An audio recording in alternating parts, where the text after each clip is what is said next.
রাসূলুল্লাহ সাল্লাল্লাহু আলাইহি ওয়াসাল্লাম জন্মের সময় ফেরেশতাদের সাথে শয়তানের তুমুল ঝগড়া। যেদিন ভোরবেলায় মহানবী সাল্লাল্লাহু আলাইহি ওয়াসাল্লাম জন্ম নেন, সেই দিন বিশ্বের সবগুলো মূর্তি মাটির দিকে নত হয়ে পড়ে। ইরানের রাজার বিশাল প্রাসাদের বারান্দা কেঁপে ওঠে এবং ছাদের 14টি প্রাচীর ধসে পড়ে। বিশ্বের সব সম্রাটের সিংহাসন উল্টে পড়েছিল। বিশ্বের সব রাজা বোবা হয়ে পড়েছিলেন, অর্থাৎ তারা কথা বলতে পারছিলেন না। সেদিন গণকদের সব জ্ঞান লুপ্ত হয় এবং জাদুকরদের জাদুগুলো অকার্যকর হয়ে পড়ে। বিশ্বনবী সাল্লাল্লাহু আলাইহি ওয়াসাল্লাম জন্মের সময় শয়তান তার সন্তানদের মধ্যে আর্তনাদ করে ওঠে। ফলে সবগুলো শয়তান তার কাছে এসে বলে, কেন এত পেরেশান বা উদ্বিগ্ন হয়েছ? সে বলল, কাল রাতে কি হয়েছিল? রাতের প্রথম থেকে এই পর্যন্ত দেখেছি যে আকাশ এবং জমিনের অবস্থা বদলে গেছে। ভূপৃষ্ঠে ঘটে গেছে এক বিরাট ঘটনা। ঈসা আলাইহিসসালাম ঊর্ধ্ব আকাশে চলে যাওয়ার পর আর কখনো এত বড় ঘটনা ঘটেনি। সবাই গিয়ে খোঁজ খবর নাও যে কি ঘটেছে।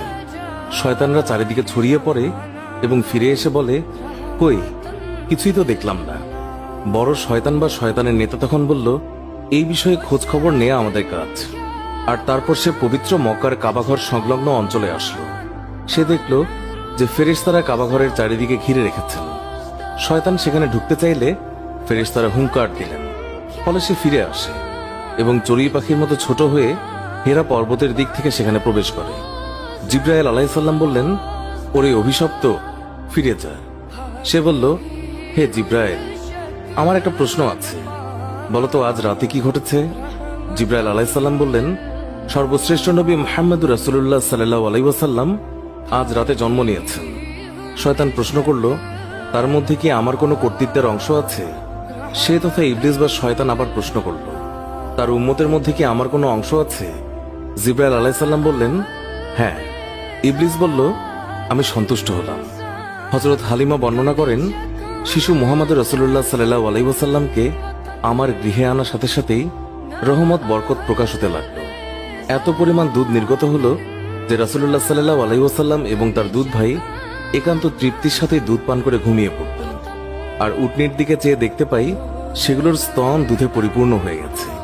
বিবি হালিমা বলেন, আমার স্বামী উটনির দুধ দহন করলেন এবং আমরা তৃপ্তির সাথে তা পান করে সারা রাত আরামে কাটালাম।